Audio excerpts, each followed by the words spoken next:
Good morning guys. तो अब हम लोग जो इस लेक्चर में डिस्कस करने वाले हैं वो क्या करने वाले हैं, थ्योरी ऑफ कंट्रोल चार्ट्स। किसके बारे में बात करेंगे? थ्योरी ऑफ कंट्रोल चार्ट्स के बारे में बात करने वाले हैं। तो सबसे पहले यदि बात की जाए तो ये कंट्रोल चार्ट्स किसने गिवन किए? तो ये कंट्रोल चार्ट्स सबसे पहले जिस व्यक्ति ने जनरेट किए वो थे doctor A sievert. Doctor A sievert ने सबसे पहले कंट्रोल चार्ट्स जनरेट करने शुरू किए और इसी वजह से इन्हीं कंट्रोल चार्ट्स को सीवार्ट चार्ट्स के नाम से भी जाना जाता है। किसने सबसे पहले कंट्रोल चार्ट्स? डॉक्टर ए सीवार्ट ने बनाए और इसीलिए इन्हें सीवार्ट चार्ट्स के नाम से भी जाना जाता है। तो अब बात करते हैं कि भाई ये कंट्रोल चार्ट्स की आपको जरूरत क्यों पड़ी, क्या ऐसा काम था कि आपको कंट्रोल चार्ट्स बनाने की जरूरत पड़ गई? तो हम लोग जानते हैं कि किसी भी मैन्युफैक्चरिंग प्रोसेस को कितना भी आइडेंटिकल बना लिया जाए, कितनी भी अच्छी कंडीशंस प्रोवाइड कर दी जाए, आप दो कंपोनेंट एक मशीन से सिमिलर टाइप के नहीं बना सकते। एक ही मशीन, एक ही टूल, एक ही कंडीशंस पे आप यदि उसी मशीन से दो कंपोनेंट प्रोड्यूस कर रहे हैं तो वो एक जैसे नहीं होते, उनमें कुछ ना कुछ वेरिएशन होता है। ये हम लोग जानते हैं, चाहे कितनी भी कंडीशंस को एलाइक किया जाए, चाहे कितना भी कोशिश किया जाए, कुछ ना कुछ रैंडम कॉजेज आते हैं।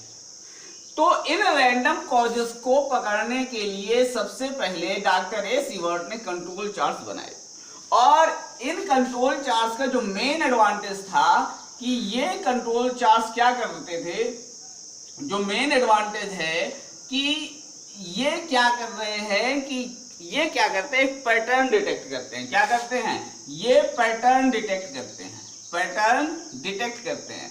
यानी किसी भी जो भी हमारे पास ऐसी जिसमें जो भी हम प्रोड्यूस कर रहे हैं उसमें जो वेरिएशंस आ रहे हैं उनमें क्या करना, एक फिक्स पैटर्न होता है। ये डॉक्टर ए सीवर्ट जी ने कहा।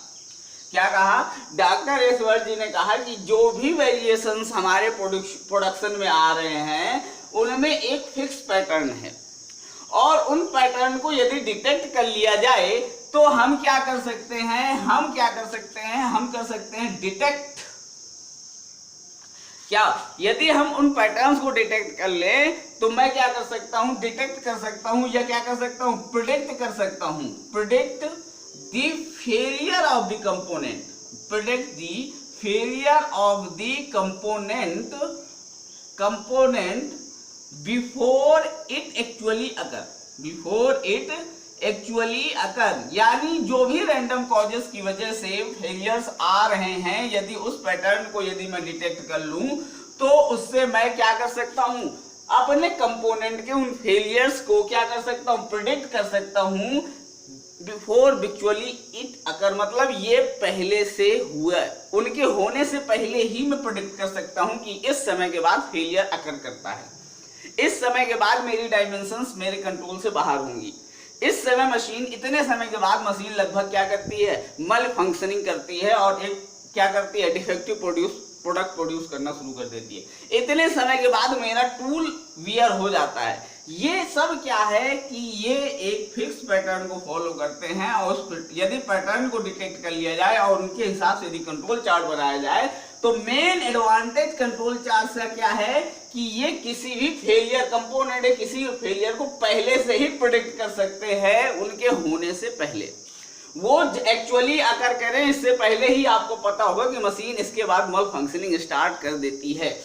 इसी वजह से कंट्रोल चार्ट्स को वाइडली एक्सेप्ट किया गया। क्या किया गया? इनको यूएसए, यूरोप, हर जगह पे कंट्रोल चार्ट्स को बनाने की क्या हुई, प्रथा चालू हो गई, यानी परंपरा बन गई। ठीक है, और इनका बहुत बेसिक कॉमन यूज पता चला।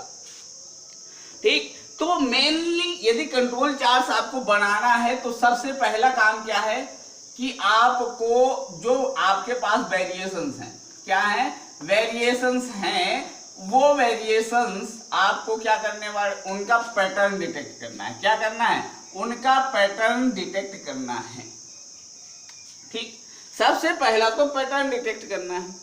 अब यदि वेरिएशंस की बात करें तो वेरिएशंस हमारी क्वालिटीज कैरेक्टरिस्टिक्स की बात करें तो दो तरीके की कैरेक्टरिस्टिक्स होती हैं, एक तो डायमेंशंस के फॉर्म में होती है, एक तो डायमेंशंस के फॉर्म में होती है, दूसरी एट्रीब्यूट्स के फॉर्म में होती है, दूसरी एट्रीब्यूट्स के फॉर्म में होती है। डायमेंशंस के फॉर्म में कैसे, जैसे आपका डाया, यदि आप 10 mm की शार्प जनरेट करना चाहते हैं या 10 mm का होल बनाना चाहते हैं या 1 मीटर लंबी, तो डाया हो गया, लेंथ हो गई, ठीक। तो ये सब एक ऐसी ये क्या है, डायमेंशंस हैं जिन्हें हम मीजर कर सकते हैं।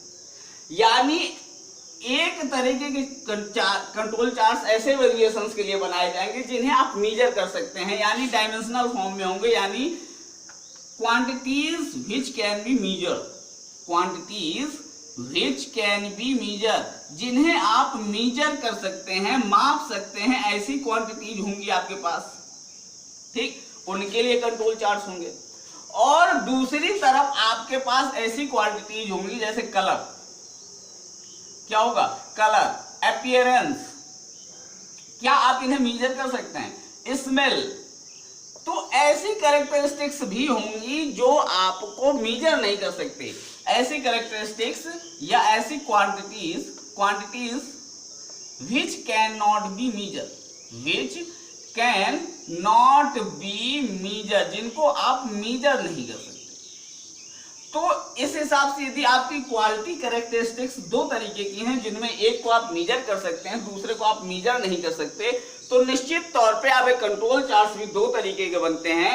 एक बनता है कंट्रोल चार्ट जो कि सिंपली डायमेंशंस के लिए होता है, और इसमें आते हैं आपके एक्स बार चार्ट और आर चार्ट। कौन कौन से, X bar and R chart के बारे में बात करेंगे। वही दूसरे कंट्रोल चार्ट्स क्या होते हैं, कंट्रोल चार्ट्स फॉर एट्रीब्यूट्स होते हैं, और जिसमें पी एंड सी चार्ट्स के बारे में बात करेंगे, ठीक। तो अब मुझे पता चला कि कंट्रोल चार्ट्स बनाना है, तो सबसे पहले वेरिएशंस, किस वेरिएशंस की बात कर रहे हैं आपको ये पता होना चाहिए कि वो डायमेंशनल फॉर्म में है, क्या उसे मीजर किया जा सकता है, तब तो आप इस एक्स बार और आर चार्ट को प्रोड्यूस करने वाले हैं। यदि वो ऐसी फॉर्म में जिन्हें आप मीजर नहीं कर सकते, तो फिर आप डिफेक्ट किसके बाद बात करेंगे, डिफेक्टिव पीसेस की बात करने लगते हैं। तब आप क्या करते हैं, defective pieces, number of defective pieces की बात करेंगे, और उस हिसाब से आप पी एंड सी चार्ट्स को जनरेट करते हैं, क्लियर। तो यदि आपके पास दो तरीके की क्वालिटी कैरेक्टरिस्टिक्स, तो दो तरीके के चार्ट्स भी आपको मिल गए। अब यदि आपको चार्ट बनाना है, तो सबसे पहला काम क्या है, आपको पैटर्न डिटेक्ट करना है। क्या करना है, पैटर्न। वो पैटर्न क्या है जिस तरीके से आपके ये कॉजेस या आपके ये फेलियर्स अकर करने वाले हैं। तो जनरली जो पैटर्न होता है, वो पैटर्न हमने देखा है, पैटर्न होता है नॉर्मल डिस्ट्रीब्यूशन पे बेस होता है। किस पे, नॉर्मल डिस्ट्रीब्यूशन पे बेस पैटर्न होता है। कैसा होता है, निश्चित तौर पर प्रोबेबिलिस्टिक है, हमें ये नहीं पता कि एग्जैक्टली क्या होने वाला है। ये ऐसे क्या है, रैंडम कॉज है, जिन्हें आप रियल में पूरी तरीके से क्या कंट्रोल नहीं कर सकते। ये सबके सब कॉज हैं आपके, ये कैसे हैं, रैंडम कॉज है और प्रोबेबिलिस्टिक नेचर के हैं। आपको एग्जैक्टली इनका बिहेवियर नहीं पता, लेकिन ये पता है कि यदि प्रोबेबिलिस्टिक नेचर में भी हैं, तो भी ये नॉर्मल डिस्ट्रीब्यूशन को फॉलो करते हैं। किसको फॉलो करते हैं, नॉर्मल डिस्ट्रीब्यूशन को फॉलो करते हैं। देखते हैं नॉर्मल डिस्ट्रीब्यूशन क्या होता है। तो नॉर्मल डिस्ट्रीब्यूशन कुछ इस तरीके से आपके सामने दिखाई देता है। ये कैसा होता है कि ये एक सेंटर लाइन के अबाउट कैसे है, सिमेट्रिक है। आपका यदि आप मान लीजिए 10 mm की का डाया प्रोड्यूस करना चाहते हैं, यदि आप 10 mm का डाया प्रोड्यूस कर रहे हैं, तो निश्चित तौर पे या तो आप इसके ऊपर 11, 12 mm या 9 या 8 mm इस तरीके से दोनों तरफ ही जाते हैं। लेकिन जो भी मशीन होती है, निश्चित तौर पे उसके जो पैटर्न के जो आपके डायमेंशंस की वो होंगे, वो आपके मिड पॉइंट से दोनों तरफ हो सकते हैं। इसीलिए नॉर्मल डिस्ट्रीब्यूशन को देखने से आपको पता चलता है कि ये कैसा है हमारा, ये दोनों तरफ एक मिड पॉइंट के दोनों तरफ एक सिमेट्रिक कर्व है, यानी वैल्यूज इधर भी लाई कर सकती है, वैल्यूज इधर भी लाई कर सकते हैं। इसलिए नॉर्मल डिस्ट्रीब्यूशन को चुना गया।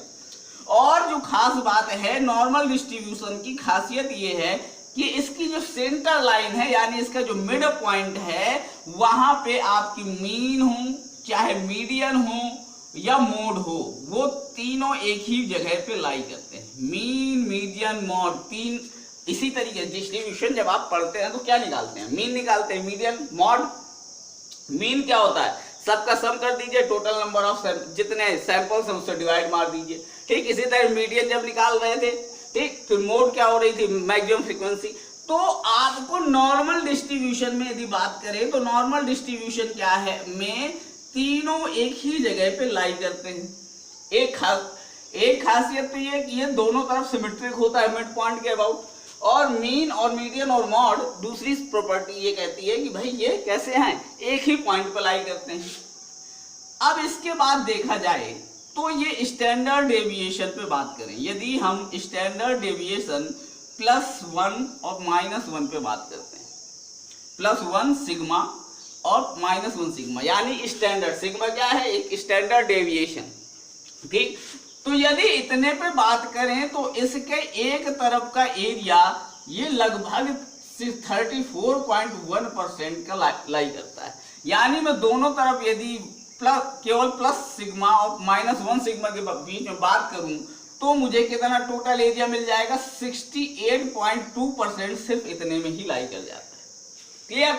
वहीं यदि और थोड़ा सा आगे बढ़े तो हमें दिखाई देगा कि जब ये +2 sigma, -2 sigma, -3 sigma, +3 sigma, -3 sigma, यदि यहाँ पे बात करते हैं तो हम देखते हैं कि जितना इसमें डाटा होता है नॉर्मल डिस्ट्रीब्यूशन में, उस +3 और -3 के बीच में लगभग 86.4% डाटा इतनी ही जगह पे लाई कर जाता है, ठीक। इसके अलावा तो हम लोग जब मशीन से कोई कंपोनेंट प्रोड्यूस करते हैं तो हम ये भी देखते हैं कि जो वेरिएशंस होते हैं वो बहुत ज्यादा दूर के नहीं होते हैं।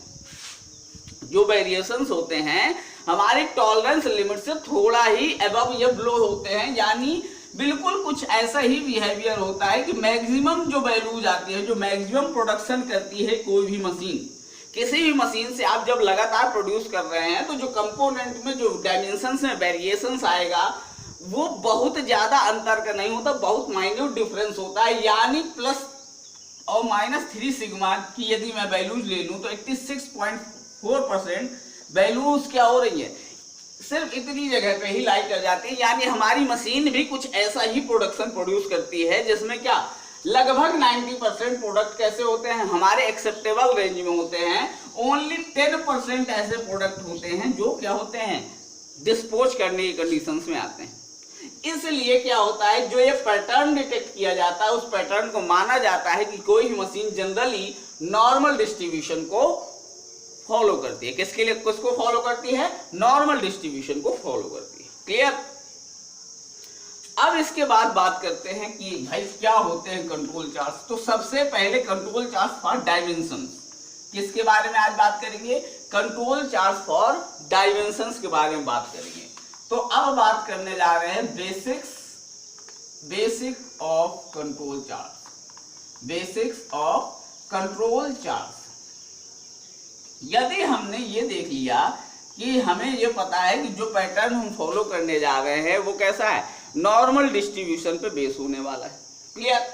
तो यदि मैंने मान लीजिए एक मशीन है मेरे पास, ठीक, एक मशीन है, उससे मैं कोई प्रोडक्ट प्रोड्यूस कर रहा हूं और उससे मुझे 10 mm का यदि डाया चाहिए तो 10.1, कभी 10.2, कभी 9.8, कभी 9.9 और कभी 10, इस तरीके से 4 या 5 वैल्यूज आपको प्रोड्यूस करके दे रही है। एग्जैक्टली कभी भी एक ही वैल्यूज पे मशीन प्रोड्यूस नहीं कर सकती, ये हम जानते हैं, चाहे कितनी भी कंडीशंस को लाइक कर दिया जाए।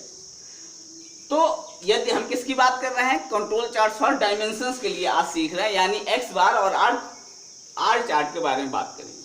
तो यदि मुझे इस तरीके से डायमेंशंस मिली, यानी आपको यदि एक सैंपल डाटा का सैंपल आपके पास है जो आपकी मशीन प्रोड्यूस कर रही है, तो आप इससे किसी भी बेसिक, जब कभी भी आपको इस तरीके से डाटा दिया जाता है तो आप 2 चीजें जनरली निकालते थे, एक तो उसका मीन और दूसरी उसकी रेंज।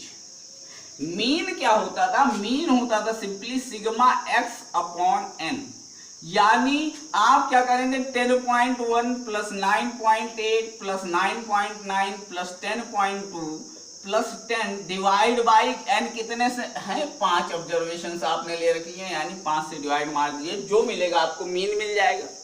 क्लियर? ये क्या दे रहा है आपको मीन। इसी तरीके से यदि रेंज को बात करें तो रेंज का मतलब होता है मैक्सिमम डेविएशन।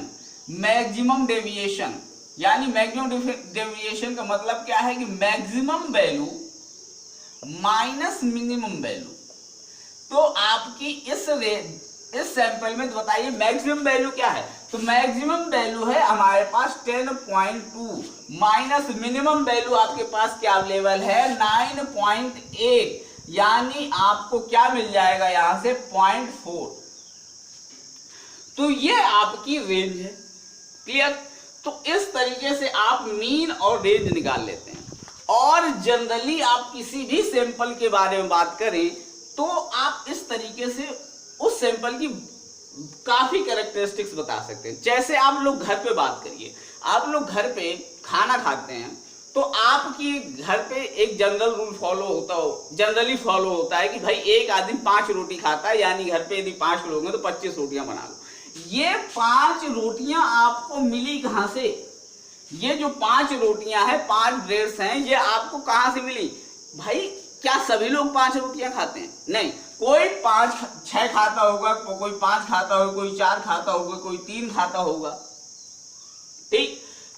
क्लियर? सभी लोग डेविएट करते होंगे। क्लियर? 6, 5, 4, 3, तो ये 2 और 1 यानी निश्चित तौर पे 7। क्लियर?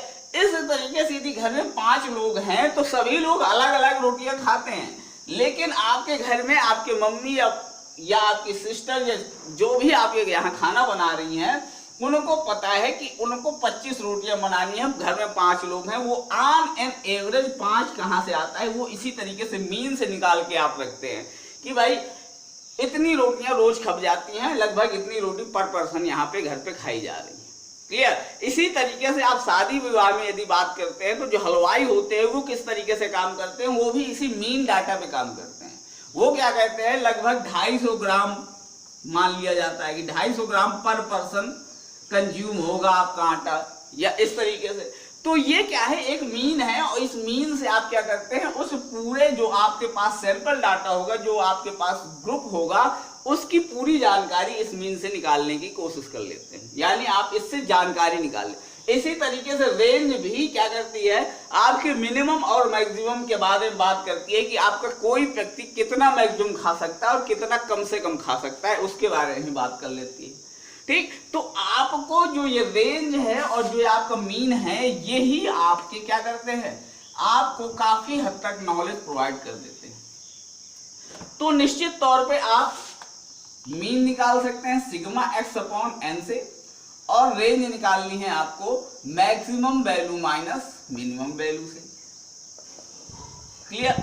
और आपको ये दोनों वैल्यूज, आपको जो ग्रुप मिला हुआ है, जो डाटा मिला हुआ है, उससे आपका काम हो जाएगा।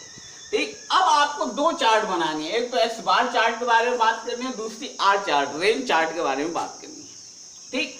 हम जानते हैं कि यदि नॉर्मल डिस्ट्रीब्यूशन को फॉलो करना है तो इसका जो 90% हिस्सा है वो +3 सिग्मा और -3 सिग्मा के बीच में हमारा 90% हिस्सा गिर गया था, यानी 86.4 समथिंग। क्लियर? तो +3 सिग्मा और -3 सिग्मा, यानी निश्चित तौर पे ये हमारी क्या है, इस मेन पॉइंट से अपर लिमिट और लोअर लिमिट को शो करती है। क्या करती है? ये अपर लिमिट और लोअर लिमिट को शो करने के काम कर रही है। क्लियर? तो निश्चित तौर पे अपर कंट्रोल, यदि मैं कोई चार्ट बनाऊंगा तो मुझे क्या क्या जरूरत होगी, एक तो सेंट्रल लाइन की जरूरत होगी। ठीक? एक जरूरत होगी सेंट्रल लाइन की, दूसरी जरूरत होगी मुझे अपर लिमिट और लोअर लिमिट की। ठीक? तो यही इस पूरा सेंट्रल लाइन क्या है, जो आपका मीन है या मॉड है या मीडियन है, जो निकालेंगे वो आपकी सेंट्रल लाइन बन जाएगी। ठीक? उसी तरीके से अपर कंट्रोल लिमिट में यदि इस मीन वैल्यू से आप +3 सिग्मा और -3 सिग्मा ऐड करते हैं, यानी स्टैंडर्ड डेविएशन ऐड करते हैं, तो अपर कंट्रोल लिमिट और लोअर कंट्रोल लिमिट आपके सामने क्या हो जाएगी, अब लेवल हो जाएगी। तो यदि तो हमें क्या क्या चाहिए, हमें एक तो मिड वैल्यू चाहिए। यदि मुझे कोई चार्ट बनाना है तो मुझे क्या क्या चाहिए, एक तो मिड वैल्यू चाहिए, दूसरी अपर कंट्रोल लिमिट चाहिए, तीसरी लोअर कंट्रोल लिमिट चाहिए। किसी भी चार्ट को बनाने के लिए 3 चीजें हमें चाहिए। क्लियर? तो अब यदि मैं बात करता हूं फॉर आर चार्ट, किसके लिए, आर चार्ट के लिए बात करते हैं। किसके लिए, आर चार्ट के बारे में बात कर लेते हैं।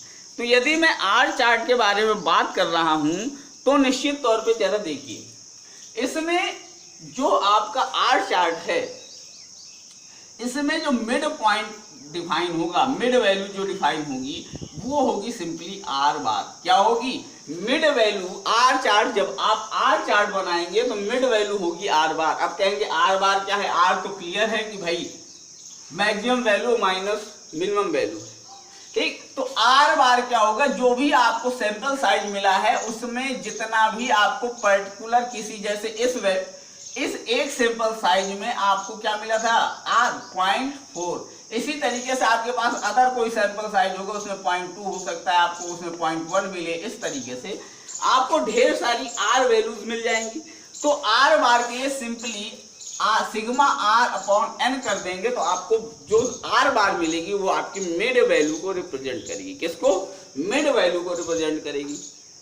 अब बात करते हैं अपर कंट्रोल लिमिट की। किसकी बात करते हैं, अपर कंट्रोल लिमिट, ठीक। तो अपर कंट्रोल लिमिट आपको simply R bar plus 3 sigma R से दिया जाएगा, और लोअर कंट्रोल लिमिट आपको दी जाएगी R bar plus minus 3 sigma R से।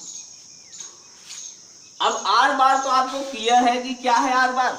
आर बार तो सिंपली क्या है, मीन रेंज है। क्या है ये, mean range of sample ranges, mean range of sample ranges, यानी जो आपको रेंजेस मिल रही हैं किसी सैंपल से, उनका जो मीन लेंगे वो आर बार है।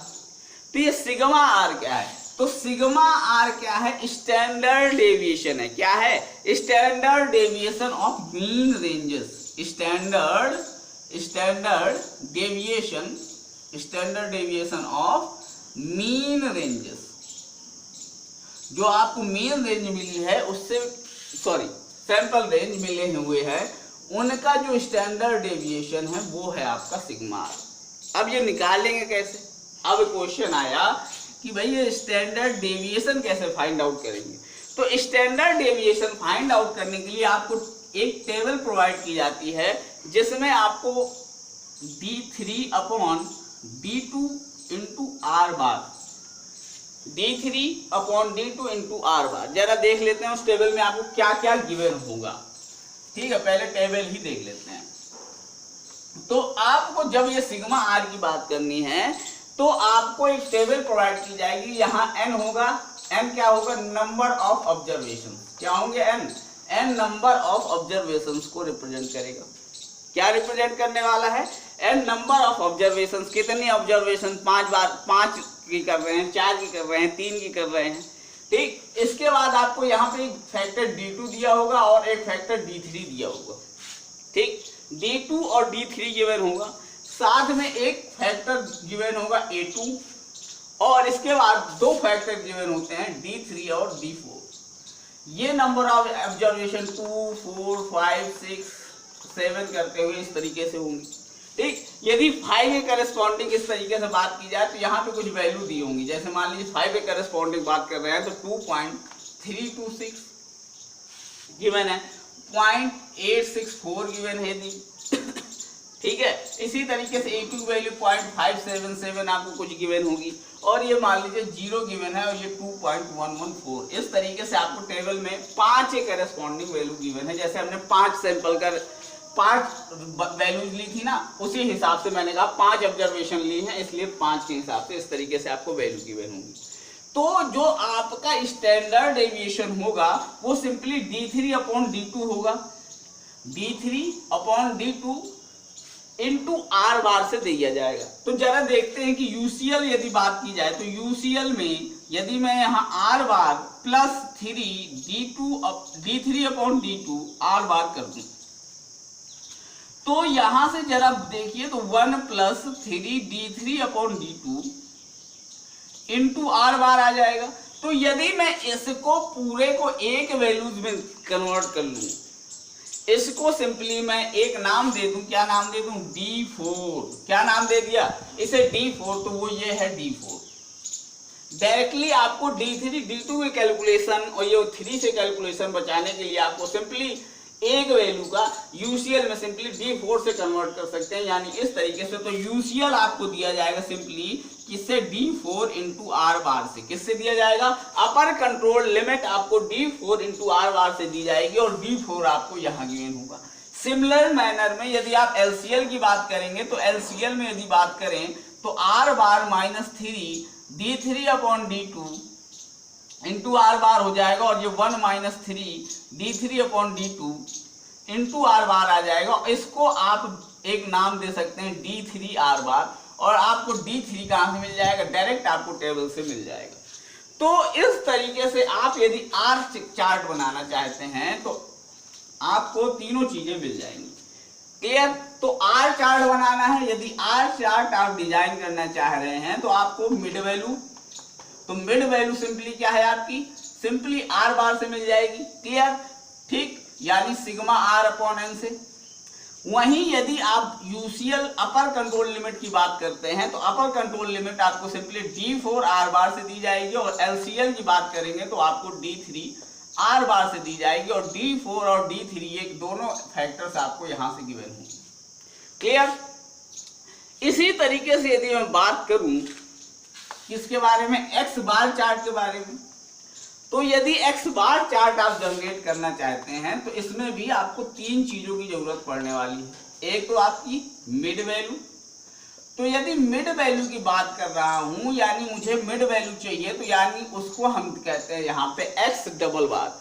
एक्स डबल बार क्या है, simply sigma X bar upon n, यानी जितना भी आपके पास सैंपल्स आप 5 के सैंपल यदि बनाए हुए हैं, ढेर सारे 5 रीडिंग्स के ढेर सारे सैंपल्स बनाए हुए हैं, तो उन सब का क्या करना है, कितने आपने सैंपल ले रखे हैं और उन सब का मीन क्या है उससे डिवाइड मार देंगे तो आपको मिड वैल्यू मिल जाएगी।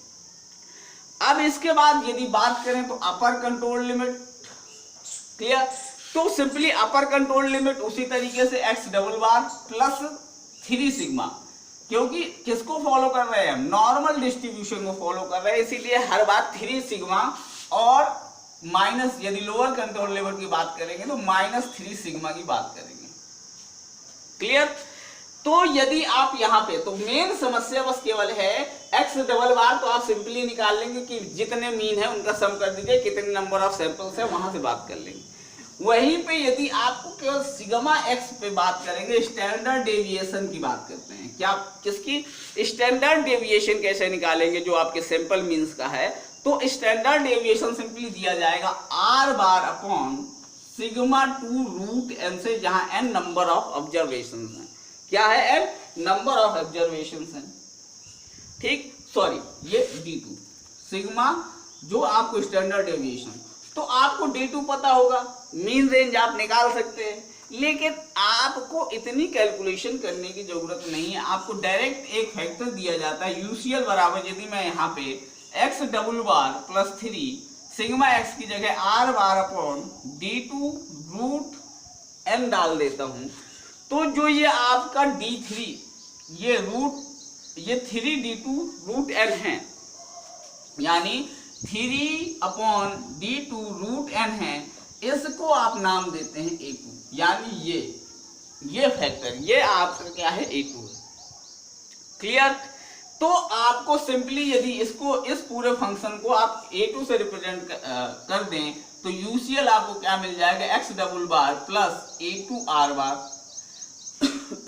इसी तरीके से लोअर कंट्रोल लिमिट क्या मिल जाएगी आपको, x double bar plus minus के A2 आर बार। तो यदि आपको एक्स बार चार्ट बनाना है तो आपको क्या, मिड वैल्यू पता है, अपर कंट्रोल लिमिट मिल गई, लोअर कंट्रोल मिल गई। ठीक, अब जरा ये सारी बातें आपको इस तरह थोड़ी सी हवाई लग रही हैं, तो चलिए अब देख लेते हैं एक चार्ट बना करके किस तरीके से आप चार्ट बनाएंगे। ठीक है, अब किस तरीके से आपको रेंजेस दी जाती है। तो यदि आप चार्ट बना रहे हैं तो सबसे पहला जो बेसिक स्टेप होता है डाटा कलेक्शन। क्या होता है, डाटा कलेक्शन।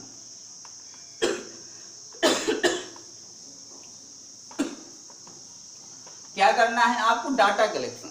तो कोई भी ऐसा फिक्स रूल नहीं है कि आपका सैंपल साइज कितना होना चाहिए, आप कितनी ऑब्जर्वेशंस लेंगे, इसके लिए कोई फिक्स रूल नहीं है, लेकिन कम से कम 25 सैंपल आपको कलेक्ट करने चाहिए। क्या, कम से कम मिनिमम आपको जो आपको एक्स बार और आर की वैल्यू आपको एग्जैक्टली चाहिए, तो आपको 25 सैंपल्स होने चाहिए आपके पास। कितने, 25 सैंपल आपको होने चाहिए। और कम से कम जो आपकी जो नंबर ऑफ ऑब्जर्वेशंस हैं हर एक सैंपल के लिए कम से कम 4 या 5 होनी चाहिए। यानी किस तरीके से, एक टेबल यदि डाटा कलेक्शन की देखते हैं तो कैसे कि एक आपका होगा यहाँ पे सैंपल नंबर, क्या होगा, सैंपल नंबर, जहाँ पे 1 2 3 4 5 इस तरह करते हुए आपको 25 डाटा लेने, कितने, 25 सैंपल आपको कलेक्ट करने पड़ेंगे। ठीक, फिर इसके बाद जो मेजरमेंट्स होंगी यहाँ पे आपको मेजरमेंट्स करनी है, तो मान लीजिए आप 5 ही कर रहे हैं, कितने, 5 बार, हर एक सैंपल में 5 कंपोनेंट उठाते हैं।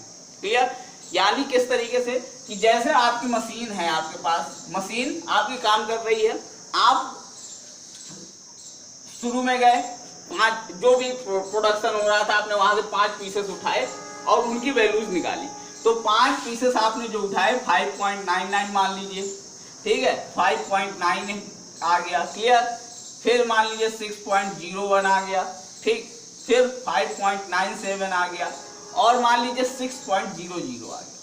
ठीक, इसी तरीके से आप फिर कुछ समय बाद, यानी मान लीजिए आधे घंटे बाद फिर गए, फिर आपने दूसरा सैंपल उठाया 5 पीसेस का, उनकी वैल्यू ले ली। इसी तरीके से आप हर आधे घंटे बाद करते हुए आप 25 सैंपल उठा लेते हैं और मान लीजिए 25वें सैंपल में आपकी जो वैल्यू आ रही है वो 6.04, ठीक, 6.01, क्लियर, 6.03, क्लियर, 5.99 और मान लीजिए 6.02, इस तरीके से आपकी वैल्यू। तो ये आपका डाटा कलेक्शन हो गया कि आपने 25 सैंपल उठाए और हर बार 5 ऑब्जर्वेशंस ली। ठीक है, फिर इसके बाद आप क्या करने वाले हैं, तो सबसे पहले आपको क्या करने वाले, अगले स्टेप में सम ऑफ डायमेंशंस कर दीजिए। जितनी आपने डायमेंशंस ले रखी हैं उनका क्या करिए, सम कर दीजिए, यानी इन सबको जोड़ दीजिए। तो 5.99, 5.98, 6.01, 5.97 और इन सबका यदि सम ऑफ करेंगे तो मान लीजिए 29.95 आ गया। क्लियर, इसी तरीके से यदि यहाँ पे 25वें पे, तो हर एक सैंपल के लिए आपको क्या करना पड़ेगा, जितने सैंपल्स आपको गिवन है उनका सम निकाल दीजिए। सम ऑफ डायमेंशंस मिल गई। ठीक, जैसे ही सम ऑफ डायमेंशंस मिल गई तो अब आपका अगला टारगेट होगा एक्स बार निकालना, यानी सिग्मा एक्स अपॉन एन। तो कितने, 5 ऑब्जर्वेशंस ले रखी हैं आपने, तो यहाँ 29.95 सम आपने निकाल रखा है, 5 से डिवाइड मार देंगे तो क्या आ जाएगा आपका, सिंपली 5.99 मान लीजिए, इस तरीके से।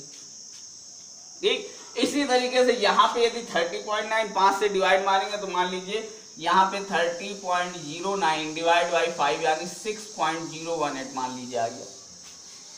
क्लियर, तो अब आप मीन निकाल चुके हैं। इसी तरीके से आप रेंज निकालेंगे, तो रेंज के लिए आपको क्या टारगेट करना होता है, मैक्सिमम वैल्यू की। जैसे यहाँ पे क्या 6.01 और मिनिमम वैल्यू क्या है आपकी 5.97 यानी 0.04, इन दोनों को डिफरेंस ले लीजिए। इसी तरीके से यहाँ पे देखिए तो आपकी मैक्सिमम वैल्यू है 6.04 और जो आपकी मिनिमम वैल्यू है वो आपकी 5.99, यानी अब आपको यहाँ पे कितना है 0.05, 9 5 14। ठीक है, क्लियर। ये वैल्यूज आपको एक्स बार और आर निकल गया।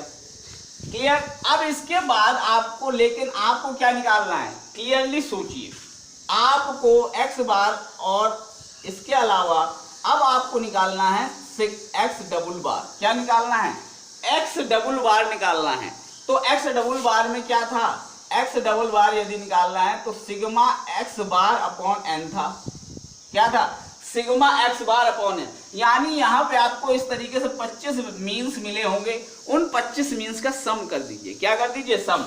तो मान लीजिए इस तरीके से ढेर सारे आपको मीन्स रहे होंगे, तो आपकी जो वैल्यू आ गई मान लीजिए वो आ गई 150.160।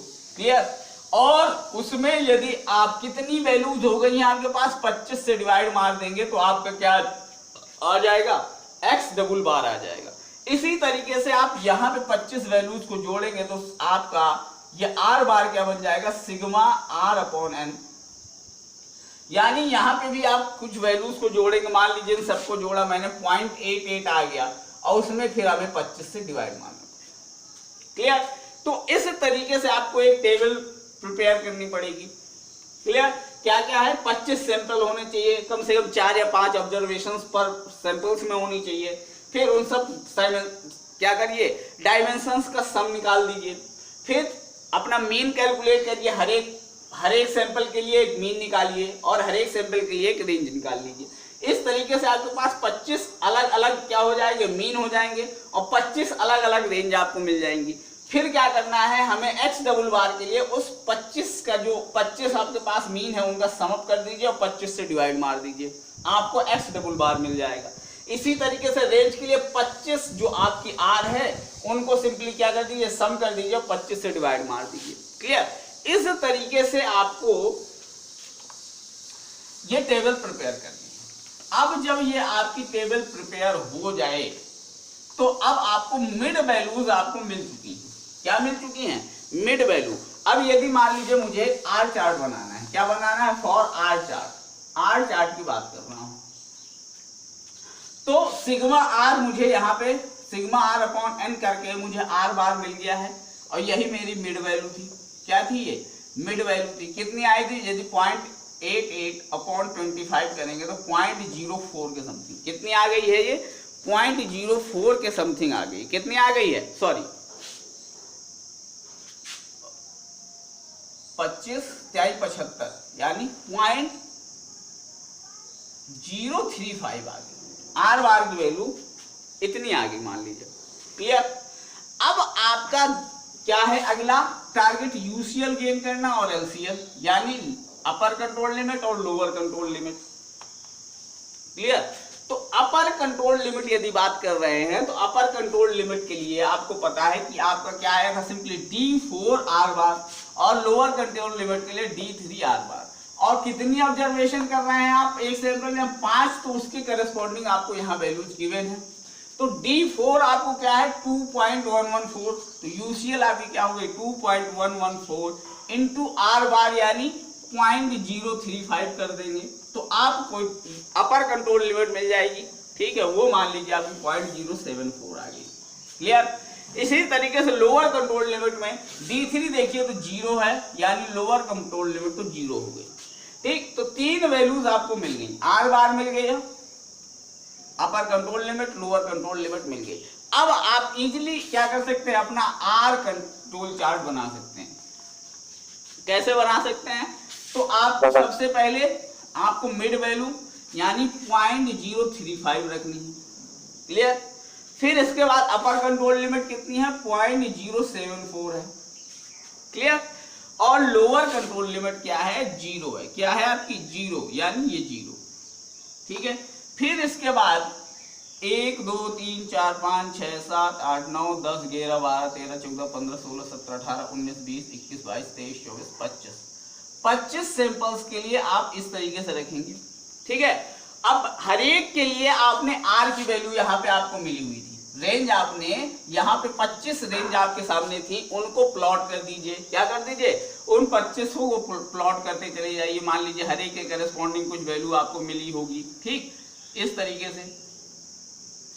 तो ये अपर कंट्रोल लिमिट की लाइन, ये मिड लाइन, और ये आपकी लोअर एलसीएल है, ये मिड वैल्यू है, और ये आपकी यूसीएल।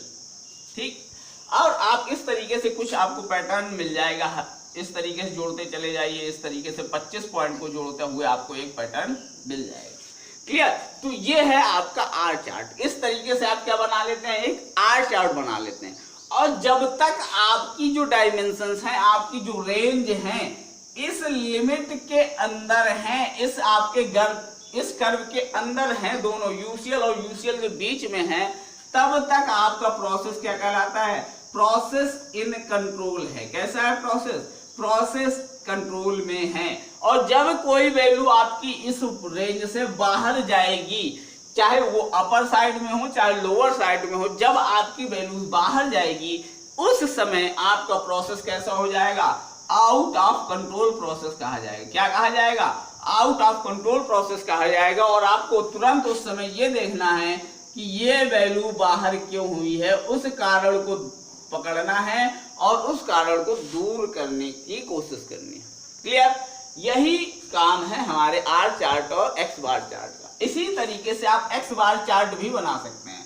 एक्स बार चार्ट के लिए आपको क्या चाहिए, तीन, चाहे आपका आर चार्ट हो चाहे एक्स बार चार्ट हो।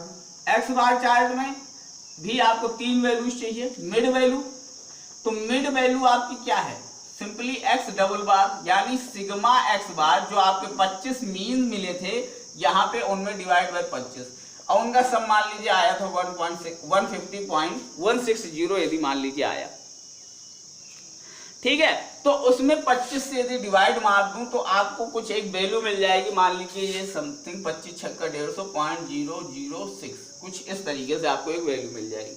ये आपकी एक्स डबल बार यानी मिड वैल्यू मिल गई।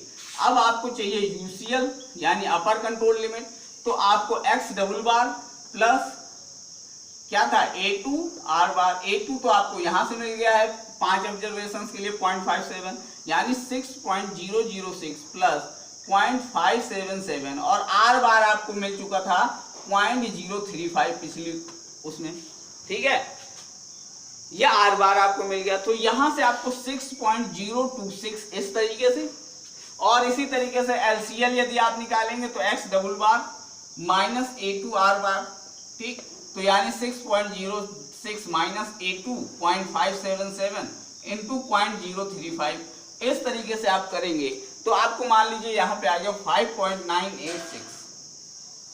क्लियर, तो आपको अपर control limit, lower control limit और आपको मिड वैल्यू यानी मिड लाइन भी आपको मिल गई। तो अब आप इजीली एक्स बार चार्ट को बना सकते हैं। सिंपली कैसे, आपको सबसे पहले क्या बनाना है, आपको मिड वैल्यू यानी 6.006 बनानी है, ठीक। फिर अपर कंट्रोल लिमिट कितने निकाली है आपने, 6.026 और लोअर कंट्रोल लिमिट आपकी कितनी है 5.986, ठीक है। क्लियर, तो इस तरीके से आपकी ये अपर एलसीएल और यूसीएल आपको मिल जाएंगी। और इस बार ये मान लीजिए तो यहाँ भी फिर वही 25.1 2 3 4 5 6 7 8 9 10 11 12 13 14 15 16 17 18 19 20 21 22 23 24 25, यानी इस तरीके से आपको 25 क्या मिले हैं, 25 मीन आपने निकाल रखे हैं। इस तरीके से यहाँ पे आपको 25 मीन मिले हुए थे, उन सारी वैल्यूज को यहाँ पे प्लॉट कर दीजिए। इस तरीके से 25 वैल्यूज आपको यहाँ पे प्लॉट करते हुए मिल जाएंगी मान लीजिए, ठीक। तो कुछ ऐसा आपको मान लीजिए कर्व आपको कुछ जनरेट होके मिल जाएगा, ठीक है। तो जब तक प्रोसेस हमारी, यदि ये वैल्यूज कैसी हैं, हमारी इस सीमा के अंदर हैं, यानी तब तक प्रोसेस क्या है हमारा, मैं नॉर्मल डिस्ट्रीब्यूशन कहता है कि यदि इतने के बीच में वैल्यू है तो 90% वैल्यूज कैसी हैं, हमारी कंट्रोल में है, 10% डिवाइड। तो यदि इसके बीच में चल रहा है प्रोसेस, तब तक प्रोसेस इन कंट्रोल कहलाएगा। और यदि कोई वैल्यू बाहर जा रही है इन प्रोसेस के, चाहे वो अपर साइड हो या लोअर साइड, तो आपको उसे डिटेक्ट करना होगा और उसका क्या कॉज है वो क्या करना है, तुरंत आपको उस कॉज को पकड़ना है। क्लियर, तो अब क्या होता है कि आप किस तरीके से इन चार्ट्स का यूज करते हैं। तो आप एक ये इस तरीके से एक बार चार्ट बना लेते हैं, तो अब आपको पता है कि आपकी वैल्यू इससे ज्यादा नहीं होनी चाहिए, कम इससे नहीं होनी चाहिए, और मिड वैल्यू इसकी तो है ही है। तो आपको इन ये गो गेज और नो गो गेज आपके पास अवेलेबल हो जाते हैं। ये क्या है आपके ये गो गेज और नो गो गेज के रूप में आपकी ये वैल्यूज हैं। आप इतना, जैसे मान लीजिए आपको क्या मिलना, एक क्या बना रहे हैं, रॉड बना रहे हैं, ठीक, 6 mm की रॉड बनाना चाह रहे थे आप, क्या चाह रहे थे, 6 mm की रॉड बनाना चाह रहे थे, और आपके पास गो गेज और नो गो गेज मिल गए। तो अब आप जब इसमें वैल्यू जो भी डाटा इससे बड़ा हो जाएगा 6.027 से होगा, यानी वहां पे आपको नहीं जाना है। क्लियर, और इस तरीके से गो गेज और नो गो गेज बना करके आप ये जानते रहेंगे कि आप इस इन वैल्यूज के बीच में काम कर रहे हैं, यानी निश्चित तौर पे आपका क्या है, प्रोसेस कंट्रोल में है। और जैसे ही इन दोनों वैल्यूज से आपके go gauge no go gauge यदि आपके काम करना बंद कर देते हैं तो निश्चित तौर पे वहां पे प्रोसेस क्या है, इन कंट्रोल होने जा रहा है, आउट ऑफ कंट्रोल होने जा रहा है, और आपको उस कारण को पता करना है और आपको उसे दूर कर देना है। ये यूज है आपका क्या है, एक्स बार और आर चार्ट का। यानी एक्चुअली आपकी मशीन मल फंक्शनिंग करके ढेर सारे डिफेक्टिव पीसेस बनाए, उससे पहले ही आपको पता चल जाएगा कि आपकी मशीन कितने सैंपल्स के बाद लगभग क्या कर रही है, मल फंक्शनिंग करने वाली है। क्लियर? ये तो हो गया आपका एक्स बार और आर चार्ट। ये किसके लिए आपने निकाल लिया, ये हमने निकाल लिए डायमेंशंस के लिए। किसके लिए? डायमेंशंस के लिए। और वहीं एट्रीब्यूट्स के लिए बनाए जाते हैं आपके पी चार्ट और सी चार्ट, जो हम लोग नेक्स्ट लेक्चर में पढ़ेंगे। एक टर्म और यहाँ पे आता है प्रोसेस कैपेबिलिटी। प्रोसेस कैपेबिलिटी, और इस टर्म को हम लोगों ने डिटेल में भी देखा था। कहाँ पे?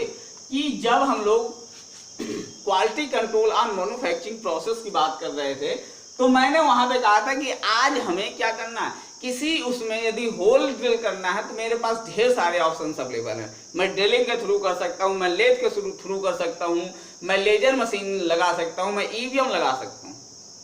तो जब इतने सारे प्रोसेस अवेलेबल हैं तो उनको चेक कैसे किया जाए कि भाई मुझे कितनी मशीन, किस कैपेबिलिटी की मशीन चाहिए।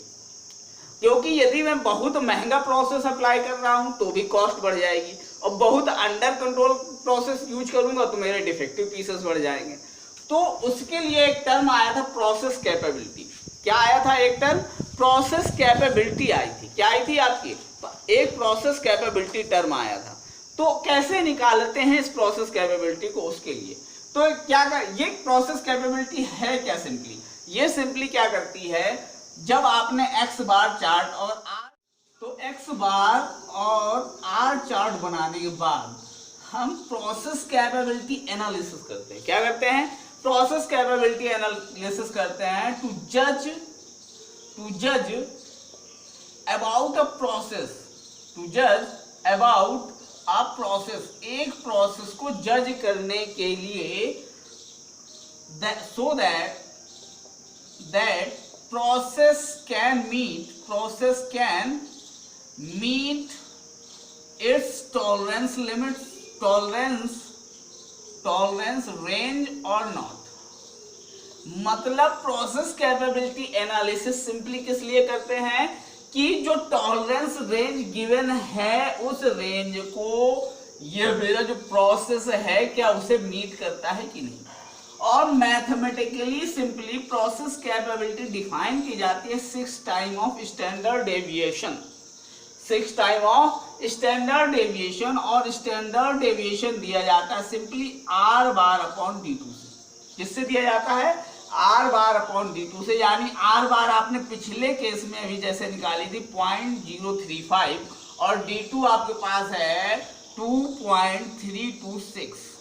और यदि आपको प्रोसेस कैपेबिलिटी चाहिए तो आप क्या करेंगे, 6 × 0.035 अपॉन 2.326 यानी 0.090।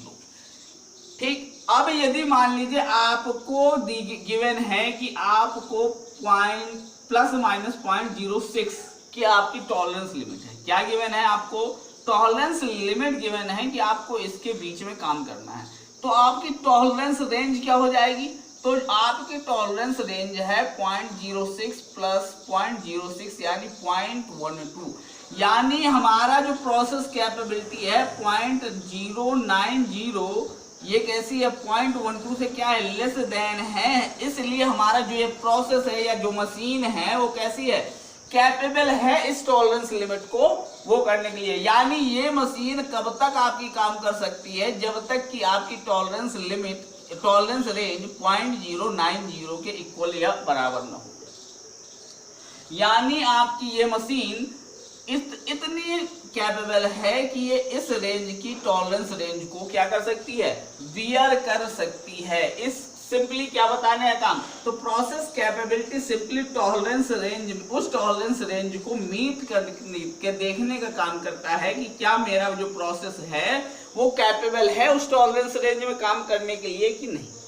ठीक है। इस तरीके से मैं जितने अवेलेबल प्रोसेस हैं मेरे पास उनकी क्या निकाल लेता हूँ, प्रोसेस कैपेबिलिटी निकाल सकता हूँ, और प्रोसेस कैपेबिलिटी निकालने के बाद में ये गेन कर सकता हूँ कि कौन सा प्रोसेस अधिक सुटेबल है मेरे पर्टिकुलर फंक्शन के लिए। यानी मैं यदि ड्रिलिंग करना चाहता हूँ तो मैं क्या लेजर बीम अप्लाई करने वाला हूँ वहाँ पे, कि क्या मैं ड्रिलिंग से ही काम चला लूँगा, ये मेरा कौन बताएगा, उस प्रोसेस कैपेबिलिटी का डाटा बता देता है कि ये आपका प्रोसेस इस गिवन टॉलरेंस रेंज में काम करेगा कि नहीं।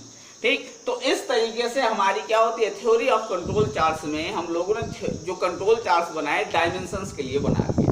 अब नेक्स्ट लेक्चर हम लोग देखेंगे किसके लिए, कंट्रोल चार्ट्स फॉर एट्रीब्यूट्स। किसके लिए, एट्रीब्यूट्स, यानी ऐसी क्वालिटी फीचर्स के लिए जहां पे आप मेजरमेंट नहीं कर सकते, जिनको आप माप नहीं सकते, जैसे आपकी कलर, स्मेल, अपीयरेंस। ठीक, तो इन सब के लिए बात करेंगे और उसमें हम लोग देखेंगे कि उसमें क्या होता है कि सिंपली आपका प्रोडक्ट या तो एक्सेप्ट होगा या फिर रिजेक्ट होगा, तो उन्हीं के बीच में परसेंटेज ऑफ डिफेक्टिव पीसेस के हिसाब से हम लोग काम करेंगे और वहां पे P और C चार्ट बनाएंगे जो हम लोग नेक्स्ट लेक्चर में देखेंगे। ठीक है, तो आज के लिए इतना रखते हैं। Thank you.